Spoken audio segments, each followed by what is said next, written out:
샬롬, 이동춘 목사입니다. 오늘도 여러분의 삶이 주님의 평안으로 가득하시길 기원하며 하나님의 말씀을 나누겠습니다.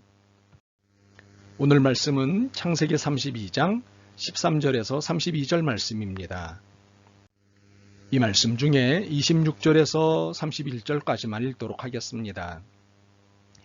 그가 이르되 날이 세려하니 나로 가게 하라. 야곱이 이르되 당신이 내게 축복하지 아니하면 가게 하지 아니하겠나이다.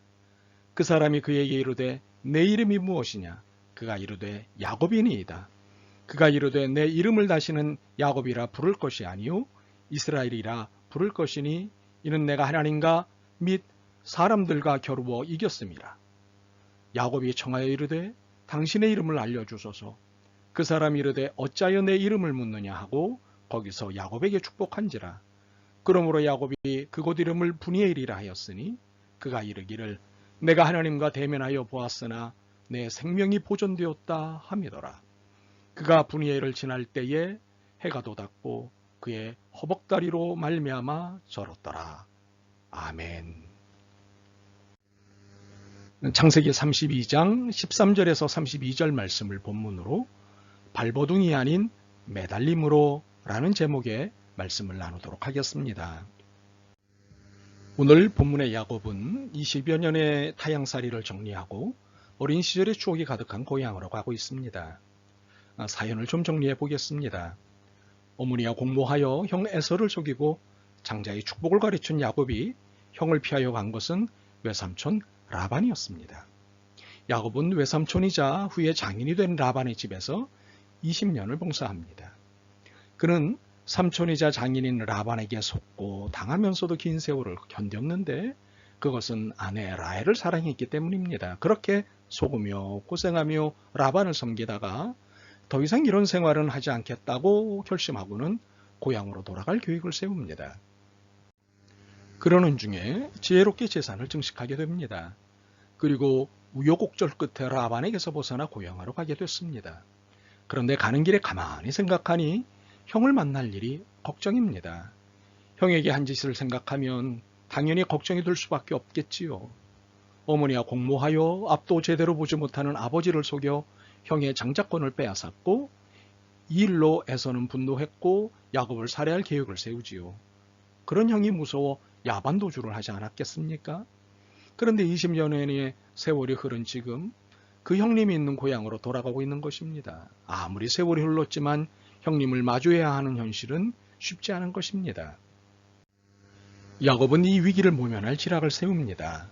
자신의 모든 것을 3분대로 나눕니다. 마지막 3분대에는 자기가 아끼는 아내와 자식들을 배치합니다. 그리고 자기는 그 뒤에 여차하면 마지막 목숨을 보존하기 위해서 제일 멀리 떨어졌습니다. 그러면서 그는 종들에게 형님을 만날 때 이게 다 뭐냐고 묻거든 형님에게 드릴 예물이라고 하라고 지시를 합니다. 어떻게든 고향으로 돌아가고자 하는 마음과 어떻게든 위기를 모면해 보려는 잔꾀가 보이는 지략입니다. 그런데 야곱의 이러한 모습이 애처로우면서도 얄밉다는 생각을 지울 수 없습니다. 하나님도 마찬가지셨던 것 같습니다. 세월이 흘렀지만 여전히 변하지 않는 잔꾀 그리고 술수였기 때문입니다. 드디어 하나님은 움직이셨습니다. 형님과 아버지를 기만했던 그 모습으로 고향을 찾아가는 야곱을 드디어 변화시키고자 하나님이 움직이셨습니다. 오늘 본문이 그것입니다. 물론 하나님은 지금까지 계속 야곱에게 변화의 기회를 주셨습니다. 그가 당한 수많은 사건 속에는 하나님의 계시가 있었습니다. 그러나 야곱은 이 모든 계시적 사건에 눈을 뜨지 못했습니다. 당연히 태도의 변화가 없었습니다. 오래 참으시던 하나님이 드디어 야곱에게 이제는 무언가 변화가 있어야 되지 않겠니? 하고 말씀하신 것이 오늘 본문입니다. 하나님은 야곱의 삶의 변화를 위해 야복강 나루터라는 교육 현장으로 야곱을 불러내신 것입니다. 오늘 본문을 대할 때 많은 그리스도인들이 갖는 오해가 있습니다. 이를 야곱이 하나님과 더불어 씨름한 사건으로 읽는다는 것입니다. 그렇지 않습니다. 야곱이 하나님과 더불어 씨름하는 사건이 아니라 하나님이 야곱에게 싸움을 걸어오신 사건입니다. 야곱이 하나님에게 싸움을 건 것이 아니라 하나님이 야곱에게 싸움을 걸어오신 사건입니다. 24절입니다. 야곱은 홀로 남았더니 어떤 사람이 날이 새도록 야곱과 씨름하다가 이 씨름의 주체는 분명히 보시다시피 하나님이십니다. 이 사실은 굉장히 중요합니다. 별 하나 없는 깊은 밤중에 야복강변에서 어떻게 내가 고향에 무사히 돌아갈 것인가를 두고 불안과 근심에 차 있는 야곱에게 갑자기 누군가가 툭 차고 들어옵니다. 그리고는 냅다 야곱을 쓰러뜨리려고 하는 것입니다. 하나님이십니다. 하나님이 야곱에게 걸어온 싸움입니다. 하나님이 그 많은 세월을 두고 지켜보았지만 하나님의 기대에도 불구하고 뚜렷한 변화를 보이지 않는 야곱을 상대로 싸움을 걸어오신 것입니다. 야곱을 변화시키기 위한 하나님의 비상한 개입이 시작된 것입니다. 이대로는 고향으로 보내지 않으시겠다는 하나님의 거룩한 의지가 발동하신 것입니다. 하나님의 긴급 개입이신 것입니다. 이를 위해 하나님은 야곱을 홀로 있게 하셨습니다. 본문 24절에 야곱은 홀로 남았더니 라고 합니다. 하나님께서 야곱을 변화시키기 위해서 제일 먼저 하신 일은 홀로 있게 하신 것입니다. 일반적으로 사람은 혼자 있을 때가 어느 때보다 정직해집니다. 혼자 있을 때는 가면을 쓸 필요가 없기 때문입니다. 물론 어떤 사람은 자신마저도 속이는 사람이 있습니다만 대부분 자신에게만은 정직합니다. 사람들과 섞여 있을 때 괜히 폼을 잡는 사람도 허세를 부리고 과장을 하는 사람도 아무의 눈치도 볼 필요가 없는 나 혼자만의 시간에는 제법 정직해집니다. 바로 여기서 참된 신앙이 시작될 수 있습니다. 본문의 야복이라는 말은 자신을 비운다, 털어놓는다는 뜻입니다. 이 야복의 나루토에 야곱을 부르신 하나님은 야곱 스스로가 자신의 적나라한 모습을 내놓게 하십니다. 하나님 앞에 자기가 살아온 삶의 내용을 결산하도록 하십니다. 그리고 이 순간이 그의 삶의 위대한 전환점이 되도록 홀로 두신 것입니다. 자신을 온전히 비우고 온전한 신앙의 사람이 되게 하기 위해서 말입니다. 그리고는 야곱의 허벅지 관절을 치셨습니다. 25절입니다. 자기가 야곱을 이기지 못함을 보고 야곱의 허벅지 관절을 치매 야곱의 허벅지 관절이 그 사람과 씨름할 때에 어긋났더라. 하나님은 야곱의 허벅지 관절, 즉 환도뼈를 치셨습니다. 환도뼈는 우리가 힘을 강력하게 쓸 수 있는 가장 중요한 부분인데 이를 차버리니 어떻게 됩니까? 꼼짝 못하고 넘어지고 말았습니다. 바로 이때 야곱이 무엇인가를 깨달은 것입니다. 자기 힘의 한계를 깨달은 것입니다. 지금까지 야곱은 자신의 힘으로 무엇이든 해볼 수 있다는 착각 속에 살아왔습니다. 노력하면 안 될 것이 없다고 자신했습니다. 사실 그가 한 일은 다 됐습니다. 어머니하고 각본을 짜 장자의 권한을 빼앗은 일, 자기가 원하는 나이를 얻을 때까지 물러서지 않은 일, 자신이 원하는 재산을 증식시킨 일 등등 이 모든 것을 헤맨 야곱이었습니다. 그러니 모든 것이 자기의 노력, 자기의 투쟁, 자기의 열정, 자기의 계획 덕이라고 믿었던 것입니다. 바로 이것이 문제였습니다. 그가 하나님의 이름을 들먹이긴 했습니다만 하나님이 정말로 나의 삶 속에 필요한 분이라고는 생각하지 않았던 것입니다. 하나님은 그의 삶의 장식품 정도였습니다. 그가 하나님을 이야기했고 예배를 드렸지만 그는 지금까지 자기 중심의 인간에 불과했습니다. 그런데 허벅지 관절이 부러지자 달라졌습니다. 26절입니다. 날이 세리하니 나로 가게 하라. 야곱이 가로되 당신이 내게 축복하지 아니하면 가게 하지 아니하겠나이다. 자기가 무엇을 어떻게 해볼 수 있을까를 밤새 고민하던 야곱이 달라진 것입니다. 그런데 우리는 이 구절이 야곱이 계속 씨름한 것으로 생각합니다. 아닙니다. 씨름은 25절에서 끝났습니다. 이미 허벅지 관절이 부러졌고 쓰러졌습니다. 싸움은 거기서 끝났습니다.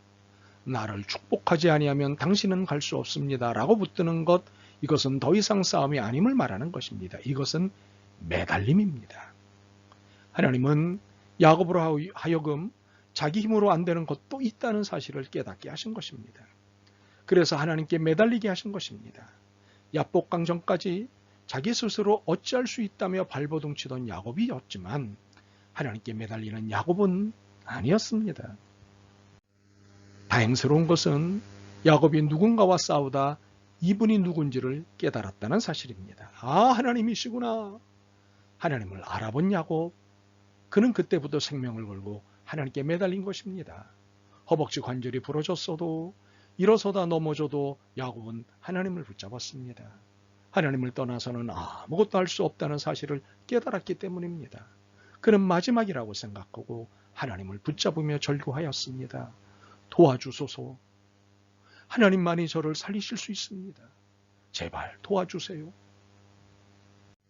드디어 나는 아무것도 아니다라는 사실을 깨달은 야곱에게 하나님은 말씀하십니다.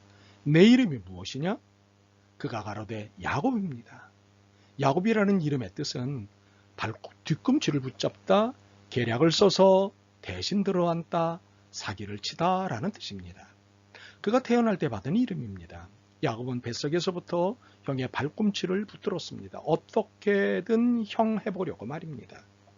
이유는 어떻게든 자기의 목적을 관철하기 위해서 거짓말도 하고 사기도 치며 그렇게 살아왔습니다. 그런 그가 자신의 삶을 회개하며 야곱입니다 라고 대답하자 하나님은 이렇게 말씀하십니다. 이제는 내 이름을 이스라엘이라고 하라. 무슨 뜻입니까? 본문 28절에서는 하나님과 겨루어 이겼다라고 번역하고 있습니다. 그렇다면 정말로 하나님과 겨루어서 이겼다는 뜻일까요? 이스라엘의 더 정확한 번역은 하나님이 다스린다는 뜻입니다. 그렇다면 하나님이 야곱 대신 이스라엘로 개명시키신 이유가 무엇일까요? 그것은 지금까지는 내 인생을 내 마음대로 다스렸다고 생각했는지 모르지만 이제부터 너는 내가 접수한다고 말씀하신 것입니다. 그렇습니다. 진정한 신앙은 내 힘으로 발버둥 치는 것이 아닙니다. 신앙은 매달림입니다.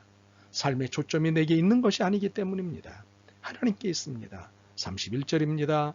그가 분이엘을 지날 때 해가 돋았고 긴 밤 그 고통스러운 갈등과 싸움의 밤이 지나고 해가 돋기 시작합니다. 비록 절개되었지만 해 돋는 약복강 나루터를 지나는 야곱은 신앙의 승리자가 되어 있는 것입니다. 하나님이 이름을 바꿔주셨기 때문입니다. 너는 내가 접수했다. 물론 이 방법은 하나님의 일반적인 방법은 아닙니다. 사랑하시기에 마지막으로 사용하시는 방법 중에 하나입니다. 그러므로 혹시라도 하나님께서 나루터에 여러분을 홀로 있게 하신다면 오히려 희망을 가지십시오. 살리시려고 하시는 것일 테니 말입니다. 그러나 이런 일이 벌어지기 전에 하나님과 함께하는 시간을 마련하십시오. 그리고 하나님 앞에 내 삶의 내용을 들여다보십시오. 지금까지 내가 어떻게 살아왔는지, 내가 가진 신앙의 태도가 어땠는지를 돌아보십시오. 이 편이 아프지 않고 하나님과 정다워지는 길입니다. 아시다시피 환도뼈가 부러지지 않고 새 삶을 시작할 수 있는 길은 얼마든지 있습니다. 바라기는 부러지지 않고 하나님을 찬양하는 사람, 절지 않고 하나님을 기쁘시게 해드리는 사람, 바로 그런 사람들이 여러분이셨으면 좋겠습니다. 혹시 야곱처럼 나루터를 만났다 하더라도 당황하지 마십시오.